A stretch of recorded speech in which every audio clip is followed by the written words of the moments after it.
I know this room didn't take the summer off, so it's not really back to school, but September always has that feel. And let's face it, we are in a crisis. We are in a crisis. The global trading system has been upended. Supply chains have been destroyed. McDavid is unsigned. This is not a transition. This is a rupture. As in times like these, you have to draw back in. Remember what you have. Draisaitl, Hyman, Nugent Hopkins. We got to draw on those strengths. We got to draw on those values. And Connor, if there's anything that we can do in the upcoming budget, we're spending less, we're going to invest more, so we can bring that cup back to Canada. Very important. Look, this is the 9th time I've been in Alberta, 9th time I've been in Alberta this year. And back in January, I launched my leadership campaign at the rink where I learned to play hockey, a rink named after Canada's 7th Prime Minister, Sir Wilfrid Laurier. And Elder Irene was there to start the campaign off in a good way. And so she's starting our fall session off in the right way. Thank you again, Irene, for your best wishes.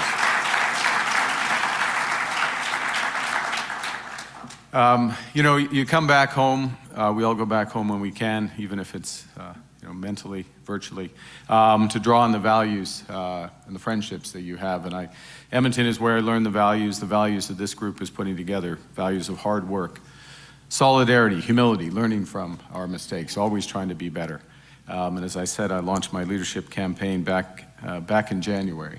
And it was a time when the crisis was not as obvious. We thought McDavid was going to be re-signed quickly. We would already have the cup by now. But the crisis facing our country, in all seriousness, was just coming into perspective. You think back at the start of January.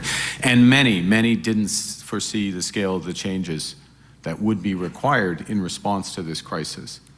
And these are changes that this government, you, are now delivering.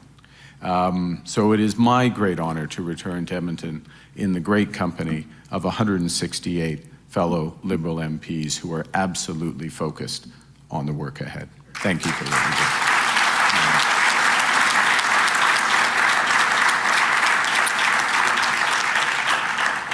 And that work ahead is to protect our communities, to build big, and to empower Canadians. Empower Canadians with safer neighborhoods, stronger borders, better jobs, and brighter futures. You know, when I think about building big, I think about a former member of the Liberal caucus, and I just want to take a moment to acknowledge, as others have this week, a national hero, a personal idol, whom we lost last week. Ken Dryden, 6-time Stanley Cup champion, 5-time Vezina Trophy winner, the only person, I say this with confidence, the only person who will ever win the Conn Smythe Trophy for most valuable player in the playoffs before they won the Calder Trophy, the Rookie of the Year. Dedicated public servant, including as Minister of Social Development in Paul Martin's government, an inspiration, Christia, I know, to you and others. Exactly. Yeah, sometimes it takes a little longer. You may not get to the other side of the mountainside, but you delivered childcare. You delivered childcare for Canadians.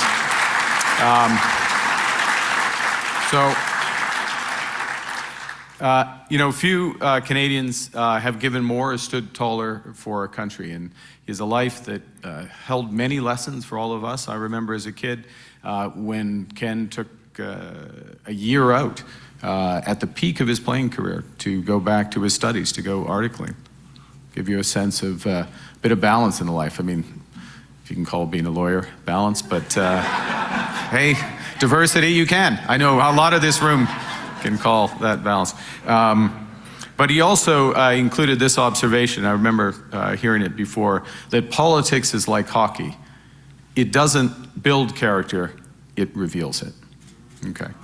And the character of our government will be revealed by our focus and our delivery. our focus, and our delivery. We're all here to get big things done for Canadians at a scale and a pace that hasn't happened for generations. And that means, well, a lot has happened since January, since we saw each other at Laurier Heights. The change is only just beginning. The change is only just beginning. The spring session of Parliament was all about action.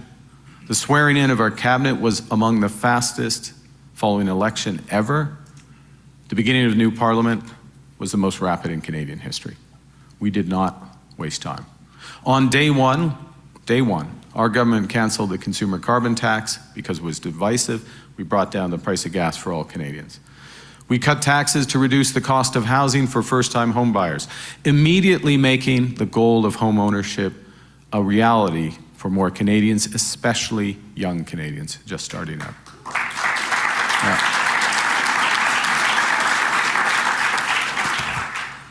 We cut taxes for the middle class. Thank you, Minister of Finance. We cut taxes for the middle class, delivering tax savings for 22 million Canadians.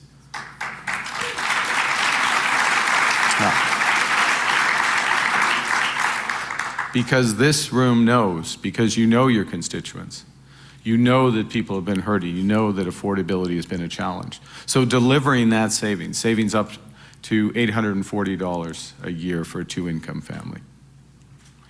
Nous avons rédigé, déposé et adopté la loi. We drafted, tabled, and passed legislation to build one Canadian economy. That legislation removes federal internal trade barriers and unlocks Canada's national potential to build big,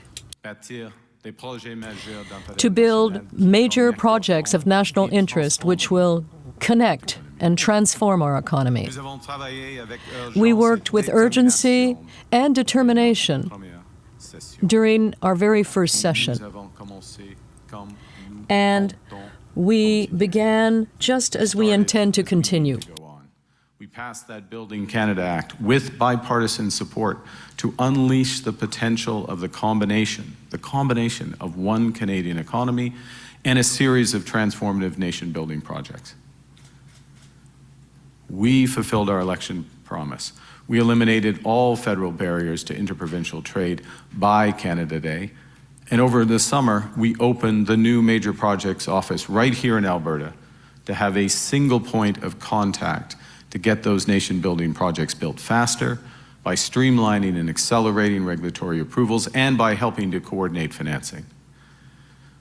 This summer, we also held 3 summits to engage First Nations, Inuit, and Métis leadership on their priorities and their opportunities for economic ownership and broader benefits from these generational transformation in the Canadian economy. We have to get that right. In recent weeks, we've launched historic initiatives and investments to protect workers in those sectors most affected by U.S. tariffs and to help our businesses build their competitiveness and diversify their products and their markets. We're providing billions of dollars of liquidity and capital, as well as targeted regulatory relief, so businesses have the time and the resources they need to seize new opportunities. And we're ensuring that hundreds of thousands of workers can get the skills that they'll need to participate in the new economy. Last week, we also launched the most comprehensive Buy Canadian program in our nation's history. We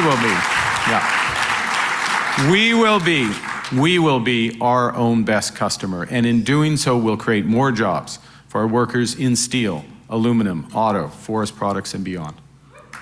Yeah. And when we combine this approach with our new defense and industrial strategies, we will help create entirely new Canadian industries, not just with tens of thousands of jobs, but hundreds of thousands of high-paying careers. Yeah. So, from day one, if I bring those together, we've relentlessly focused on our core mission, which is to empower Canadians by building Canada's economic strength. Now, we have to be clear, we have to continue to be clear with Canadians that this won't always be easy. What's happening, as I said earlier, in the global economy, partly in jest, but this is serious now, what's happening in the global economy is not a transition, it's a rupture. It is a major change in a fast period of time. The US is fundamentally transforming all of its trading relationships, not just with Canada. The effect is profound. It's displacing workers. It's disrupting supply chains. It's causing immense uncertainty that's curbing investment and increasing unemployment. We're over the shock, but we should never forget the lessons. We have to look out for ourselves, and we have to take care of each other.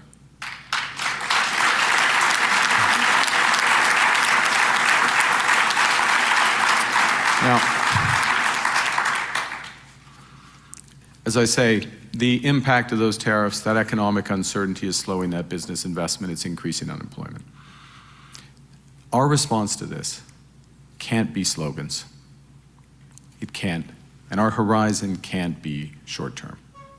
We have to transform our economy from one that's reliant on a single trading partner, too reliant on that single trading partner, to one that's more resilient, one that's built for Canadian workers and their families on the strong foundation of Canadian industries and supported by new, diverse trading partners. That's how we're going to create greater certainty, greater security, greater prosperity for all Canadians. They are how we'll get those opportunities that help Canadians to get ahead. We're going to empower Canadians because nous sommes maîtres chez nous. We are masters in our own home, absolutely.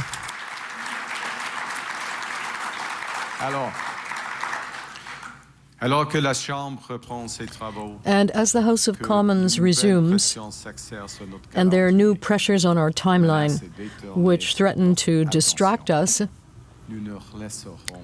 we will not let immediate concerns take precedence over those that are essential. We all agreed our government's core missions. Our focus now is to drive these 7 missions forward because they will keep Canadians safe and build Canada strong. And I'm going to spend a few moments going through those missions in a bit more detail. First and foremost, we're going to build that new relationship with the United States. But let's be clear where we're starting from. Canada now has the best deal of any country in the world with the United States. 85% of our trade is tariff-free. Our tariff level is the lowest of any U.S. trading partner. To preserve that advantage and build on it, we are beginning preparations for the upcoming review of our trade agreement with the U.S. and Mexico, CUSMA, and working to secure a new long-term agreement. But in parallel, we're diversifying our trade relationships. In June, we struck a new EU-Canada partnership, a new Canada-EU partnership that will deepen integration across trade, defense, energy, commerce. And the detailed work on the implementation of that agreement. Remember, it's not just about agreements, it is about focus, it's about implementation. The implementation of that agreement, seizing the opportunities, begins this month, following the upcoming announcement of our new special envoy. Last month, the Minister of National Defense, the Minister of Industry, the Minister of Natural Resources, and I were in Poland, Germany, Ukraine, Latvia. We're there for our allies, but we're also there to advance greater opportunities for shared prosperity and security, including in critical minerals, in energy, in defense, and in artificial intelligence. This fall, we'll bring this approach more broadly in a new trade diversification strategy. Thank you, Manny, for leading that. A new trade diversification strategy to strengthen our existing relationships and open new markets for Canadian businesses, particularly in Asia. It's our first mission. Our second mission is really to build that one Canadian economy, turbocharged by major nation-building projects that connect our regions, that diversify our products, that build new markets and create those hundreds of thousands of high-paying careers for our workers from the trades to technology. Tomorrow, we'll announce the first tranche, the first batch of these projects. Projects that will increase Canada's independence, boost our economy, align with the interests of Indigenous peoples, and advance our climate goals. Canada's new government recognizes that addressing climate change isn't just a moral duty that we have to our kids and grandkids. It is that moral duty. But it's also an economic imperative for the competitiveness of our businesses and the workers they employ. And so to those ends, this fall, we will release a new climate competitiveness strategy that focuses on results over objectives and investments over prohibitions. Third, we will remain relentlessly focused on bringing down costs for Canadians, building on the elimination of the consumer carbon tax, building on that middle-class tax cut. For example, during the summer, we took a decision to uphold the CRTC's plan to expand mandatory wholesale access. That's a mouthful. Mandatory wholesale access. What's in it for Canadians? One thing. It will reduce broadband costs for Canadian families. That's why this government took that decision, because we are relentlessly focused on Canadian affordability.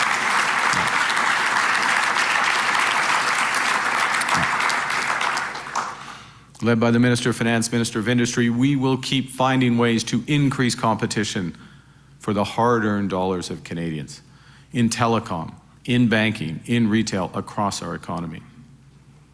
You know, it's crucial to recognize as well that when we take tough decisions in our upcoming budget, our focus on reducing wasteful spending, duplication, we're doing that so we can protect the social programs that make life more affordable for Canadians, including childcare, healthcare, dental care, pharmacare.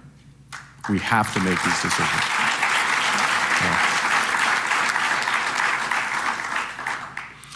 And on affordability, our fourth priority is to make housing more affordable. Next week,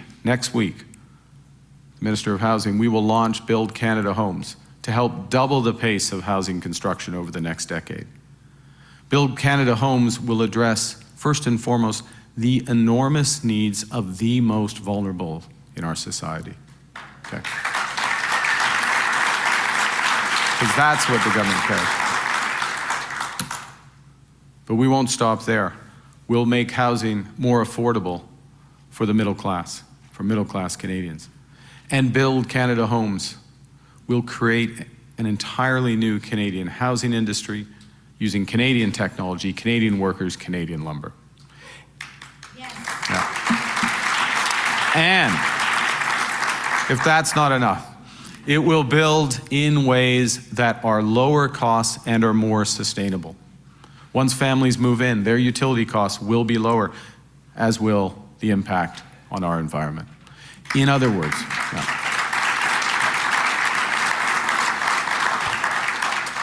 we won't just build houses.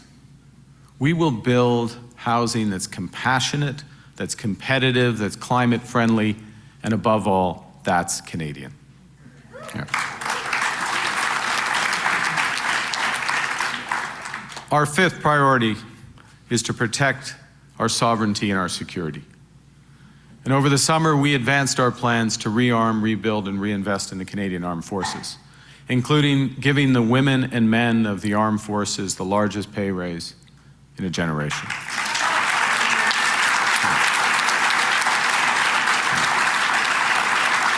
There you go. Sherry is, just getting started, Sherry. And we have begun to make, we are just getting started because we have begun to make historical investments to modernize our military. Investments that will get us to 2% of GDP's defense spending this year and 5% within the next decade. In doing so, though, we will ensure that our workers and businesses across Canada benefit from this huge increase in procurement, an increase that will require using Canadian steel, Canadian aluminum, Canadian critical minerals, and Canadian cyber and AI technologies. Alors.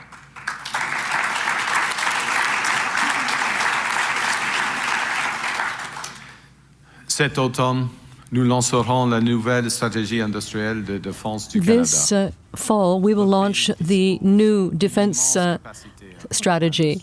Canada has enormous potential, and as our Canada and our NATO allies are increasing their own investments to prepare for a more dangerous and divided world.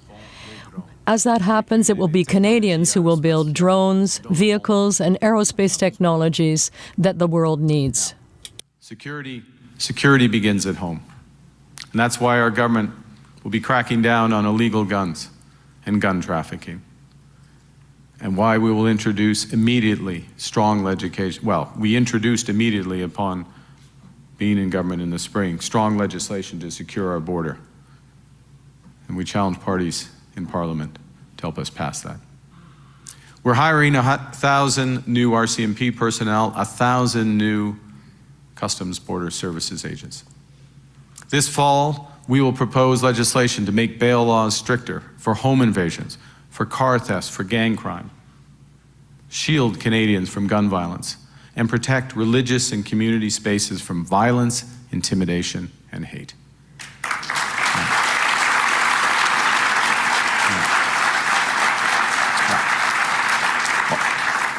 All Canadians must be able to get up, go to work, go to their church, temple, mosque, community center, and then come home and sleep soundly at night. And when our laws repeatedly fail to protect those basic rights, we need new laws. This fall, we will deliver those.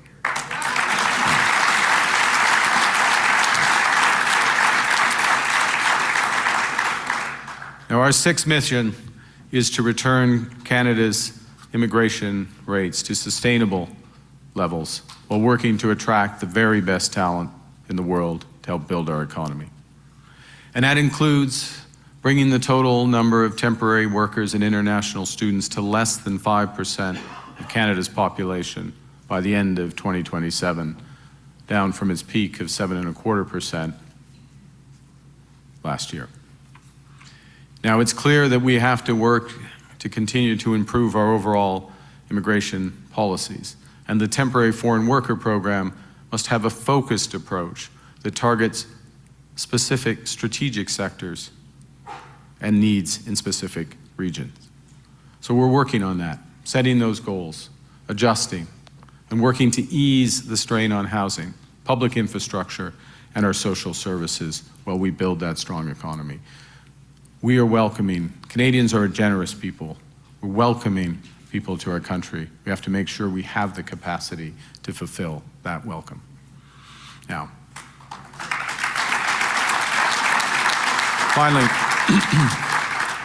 finally and critically, our government will spend less so that Canadians can invest more.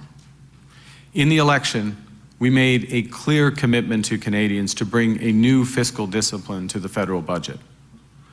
These are tough times. We have to make tough choices for a better future. And the President of the Treasury Board is already showing how it can be done. He's just released the findings of our 60-day red tape review, identifying nearly 500 initiatives to streamline services, to cut duplication, reduce costs for Canadians and Canadian business. We're bringing all of us are bringing the same rigor to the government's expenditure review to streamline government operations, to be more efficient and effective, so we bring down costs for Canadians. So that fall budget will spend less, so Canadians can invest more in those initiatives that will catalyze the investment we need, unleash our country's economic potential to be the strongest in the G7. We cannot control what other nations do. We must focus on what we can control. In other words, building our economic strength here at home. A new economy built on the solid foundation of our Canadian industries and supported by diverse international trading partners. That is how we will create more certainty, more security, and more prosperity for Canadians. That is also how we will create economic opportunities that will allow Canadians to prosper and succeed. Now to finish, change of the magnitude that we're undertaking is never easy. It's going to take time, demands focus and determination. Also needs a united response, not seen in this country since the Second World War. It's never been more necessary for us as Canadians to put aside our differences and focus on the things that we can control. Set aside the negative, focus on the positive. Build big things together and empower each other. And while this moment has revealed that there are limits, and there are limits to our economic independence right now, those limits we have to tackle head on. What this moment has revealed, more importantly, is that the nation is more united, ambitious, innovative, hardworking, and ready to fight than any other on earth.